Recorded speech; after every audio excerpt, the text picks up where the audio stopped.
Yeah, on the move again. I'm here at the Twin Servos. I met up with Basti, which is a German fella, one of my Patreon subscribers, who turned out to live fairly close and is building a Land Cruiser, a 105. I planned a trip to the New England Tablelands with Chop. Unfortunately, he slipped a disc, so he couldn't make it. And yeah, I chatted with Bastian about other things about his cruiser, and he had time, so we on the trip now together, first time.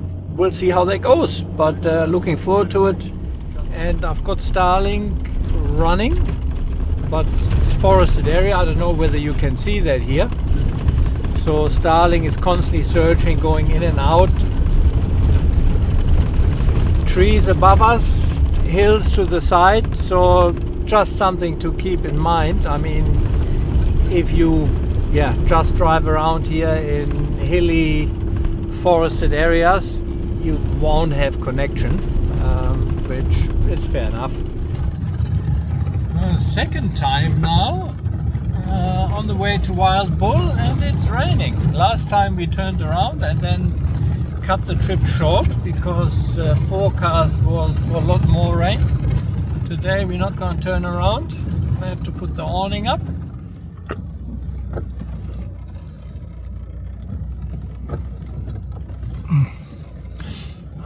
That's a beautiful little spot. Check the weather forecast. It doesn't look like a lot of rain because you're camping straight on the river. It's not something which I usually like to do, but this is a beautiful spot. I think well worth it, but a little bit interesting to get in here.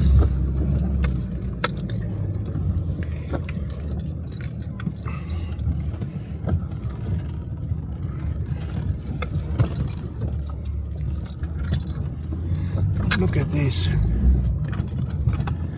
Isn't that stunning? Oh, look at that.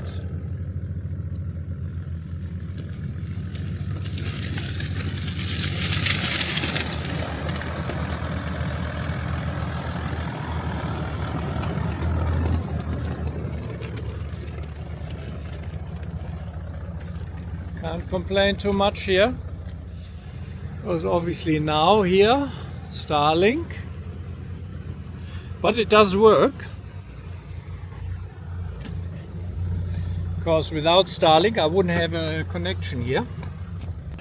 So as you see, no bars here, no bars, and Starlink is online, so that's good. Oh no, now it's obstructed. Now before I had connection, not anymore it looks like. And I moved the car 5 meters forward and now I have reception here. And yeah, that's good. Beautiful spot. Now it just needs to stop to rain and then we're gonna have a perfect day here. Oh, now it's obstructed again, so it constantly changes, interestingly. Heating, because I have, I guess, water on the panel.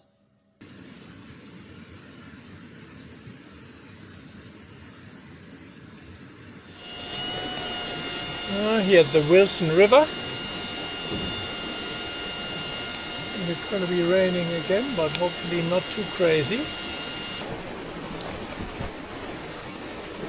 Before the rain starts. But beautiful spot here. Fire. River, awesome. Yeah, not sure how dewy it's gonna get and how cold, so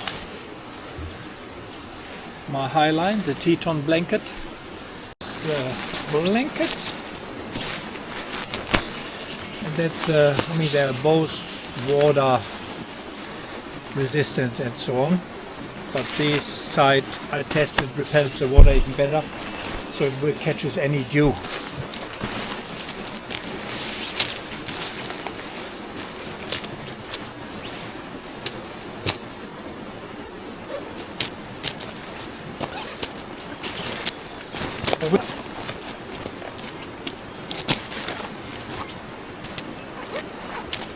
powerful. We're both having simple meal. Yeah, okay. Mexican chili beef. Yeah. Tassie made. We both have chili then. Yeah, I just put a bit of pasta in there to mix it up. Oh, good. Yeah, it's very good. And I can't be bothered. So, Frederick's Mexican chili meal. Could be even a bit longer. I'm always too quick. 3,300 calories. 31 gram protein.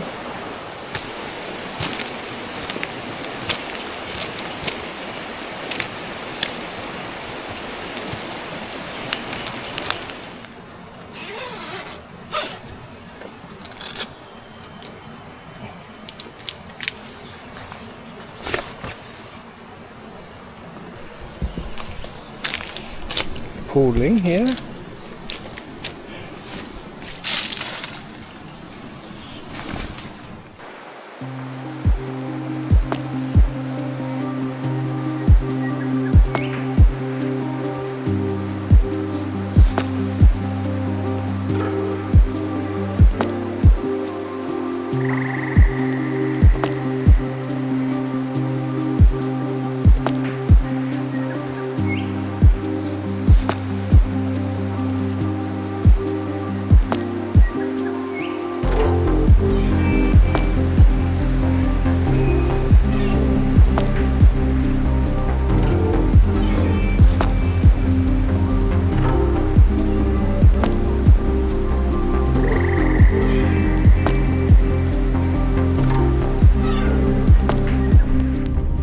Second day, no idea yet where we're gonna go. We left our camp spot. Both would have loved to stay another night, but there is a fair bit rain forecast today, and with all the gravel, very hard to put up an awning and so to sit under when it rains.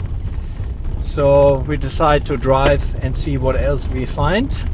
We did what I typically do, followed our intuition down some less traveled tracks. We ended up at a rather impressive lookout, offering views that would satisfy even the most discerning four-wheel drive enthusiast. I'll refrain from naming this particular spot, because from here we discovered an even more secluded track. These paths proved to be somewhat technical, certainly enough to keep Bastian, who hasn't tackled many challenging tracks, thoroughly engaged. So yeah, we're completely off the track. And I still have that suspicion that we may not get through and have to come back. The track hasn't been driven in a long time, that's for sure. Yeah, it is sure overgrown. I just hope it doesn't stop somewhere at the bottom and we have to come back up. Bastian doesn't have a locker. So... Okay, just made it down the rock step. Look at that shit here. Oi, oi, oi, oi, oi. I think that's nearly where it ends here.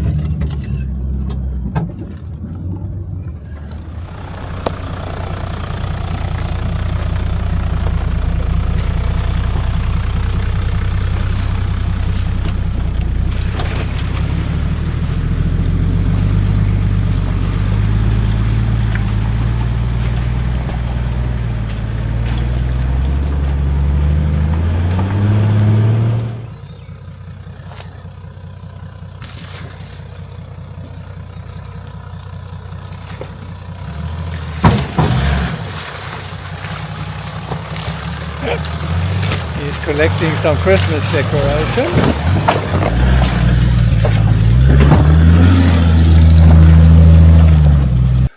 As you can see here, that's all from driving. And I dare to say, these already paid off my Dishy Shield. It's heating, it's interesting, because I certainly had stuff on the roof rack here everywhere. It led us to someone's secret campsite, a hidden gem that would impress even seasoned off-road travelers. I'm choosing to keep the exact location under wraps. It's not about being secretive, rather it's about preserving the unspoiled nature of the area. Someone certainly has spent a bit of time and effort here, lining all the paths with rocks to the river. But here's actually a nice waterhole, look at that.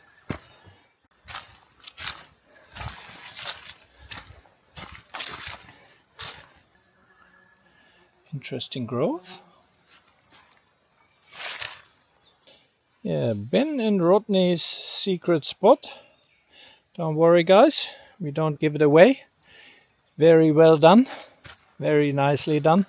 Even a little veranda here to put your chair, I reckon. And overlook. Yeah. Got some visitors here. It's the second one. Yeah, I thought I collected something. Look at these. I hope that doesn't hit my brake line or something.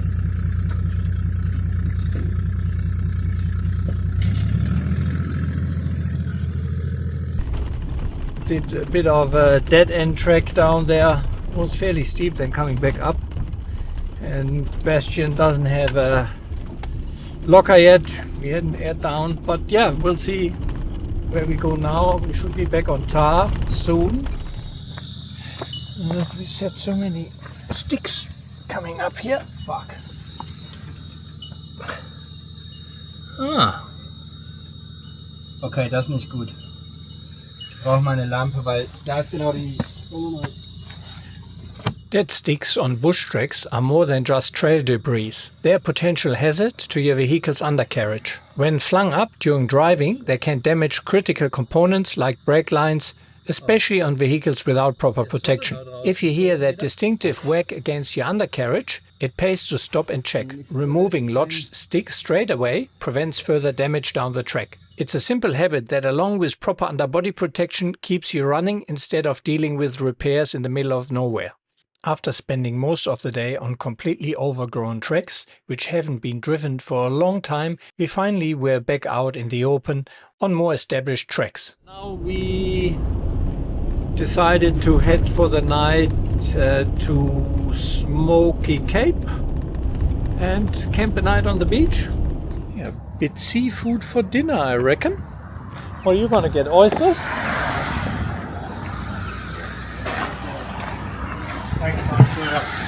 Thanks, man. Oh, yeah.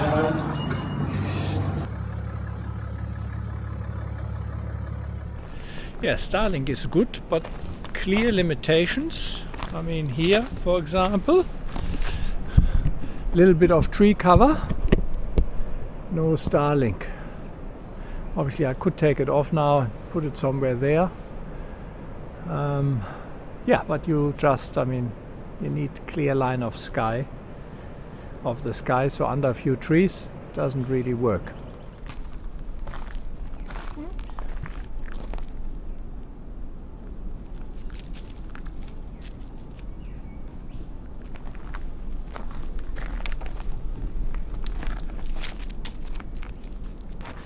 Look at these, beautiful.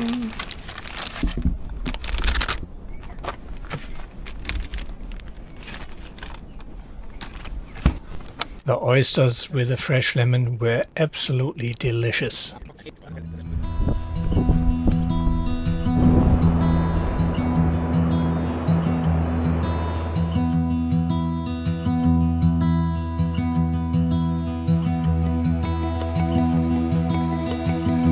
Undercover, Australia. I have already their Starlink bag, which I loved, so I contacted them because they have also a bag for an induction cooker, and I was carrying that induction cooker in the old cardboard box because I didn't have anything proper. So that thing, brilliant.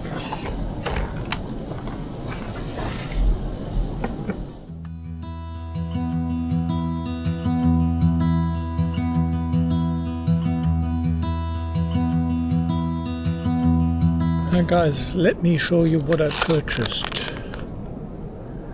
Mosquito repellent patches, probably a bit late. Got one here now, and I've got one on my pants, one the other leg. Supposedly that repels the mosquitoes. We shall see.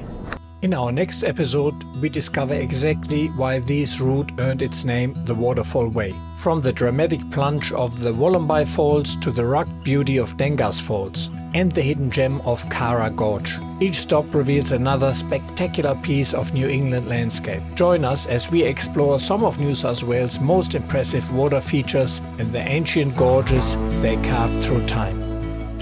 So guys, thanks for watching. I hope you enjoyed the video. Please keep in mind this is a self-funded channel, so I would greatly appreciate if you could help me out by sharing, liking and subscribing. And if you can, please consider head over to Patreon or buy me a coffee, and with the equivalent of a cup of coffee or two per month, you can really help me making these videos. Thanks a lot for watching and see you along the tracks.